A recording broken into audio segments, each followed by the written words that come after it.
last Saturday. I wanted to spend some time with my children.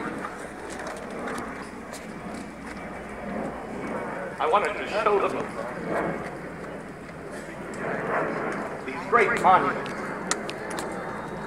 I went into the Lincoln Memorial, and I stood there and I read the Gettysburg Address on one wall and the second inaugural address on the other. I went up and touched the words and lifted my children up so they could touch the words as well. The words are alive. Our documents, our most famous speeches, are American scripture. And they are alive today just as any other scripture is. It speaks to us from the past. If I may share with you the Gettysburg Address and ask you if it doesn't apply to today.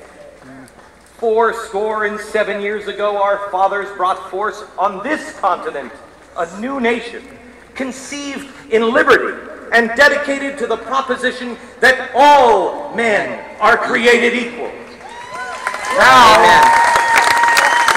we are engaged in a great war, testing whether that nation or any nation so conceived and so dedicated can long endure. We are met on a great battlefield.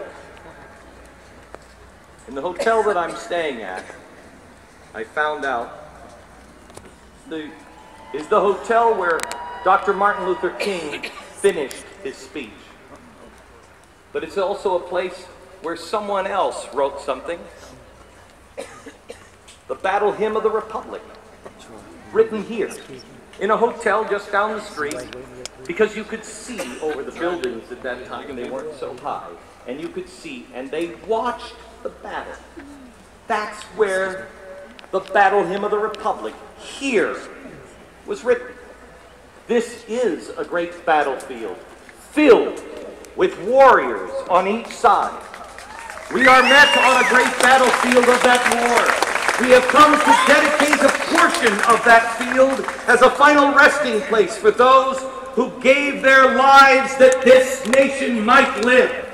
But in a larger sense, we cannot dedicate, we cannot consecrate, we cannot hallow this ground. The brave men and women, living and dead, who struggled here have consecrated it far above our poor power to add or detract. The world will little note nor long remember what we say here, but it can never be forgotten what they did here.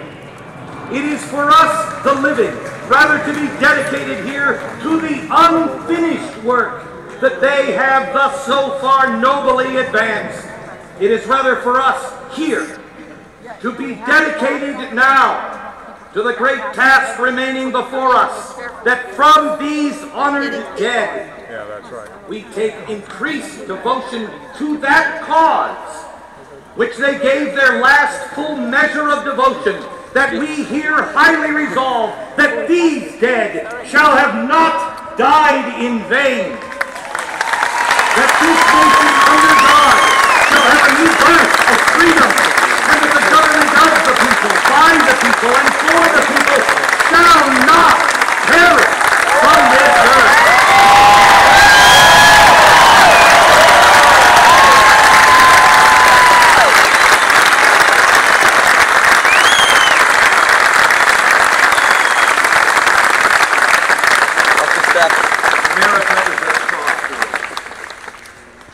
Must decide, are those words that Abraham Lincoln spoke, and they have no relevance or meaning on us today?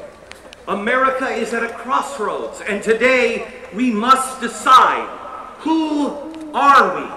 What is it we believe? We must advance or perish. I choose advance.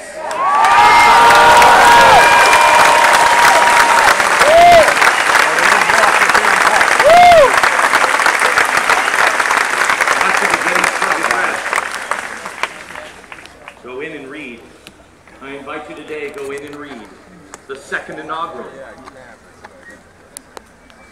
Abraham Lincoln found God in the scars of Gettysburg. He was baptized and gave the second inaugural. He looked to God and set men free.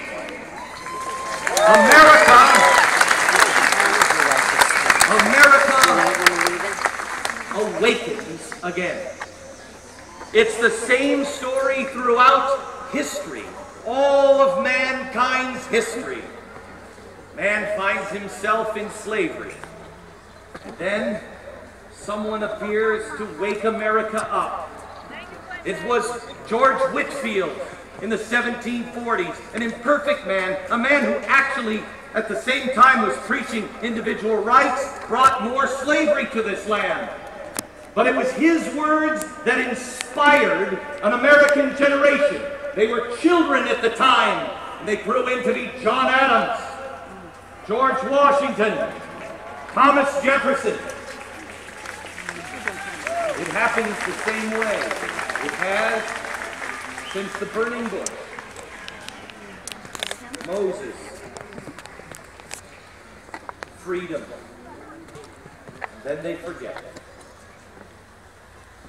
They wander until they remember that God is the answer. He always has been. And then they begin to trust. Do you know what kind of trust there must have been if you were in bondage in ancient Egypt and you were crying out to the Almighty, send us someone to free us. And a man shows up with a stick. Don't you think they said, you got to be kidding me. That's what I wanted to do. I gotta get it back. Almighty, and he sends Excuse us.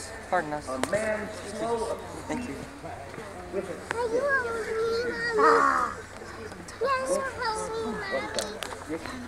And that man has come and recognized that Moses and Abraham Lincoln and George Washington, they were men. They were just like you. They just picked up their stick. I think I can relate to Martin Luther King out of all of these giants. I can relate to Martin Luther King probably the most because we haven't carved him in marble yet. He's still a man. And that's the message, that man makes a difference. What is it that these men have? Yes, I'm free. No more. Abraham Lincoln, the American Indian, Frederick Douglass, the moonshot, the pioneer. What is it? No, wait, hold on a second. That you don't have? The answer is nothing. They are in like it.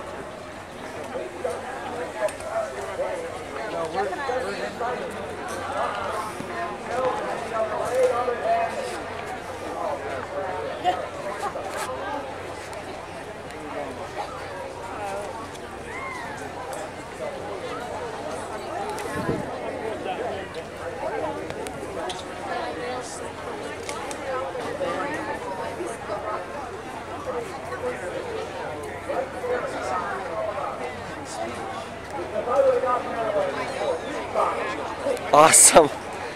Smart, huh? Zoom in. I got tired of looking around, walking all over the place, so I don't have to go through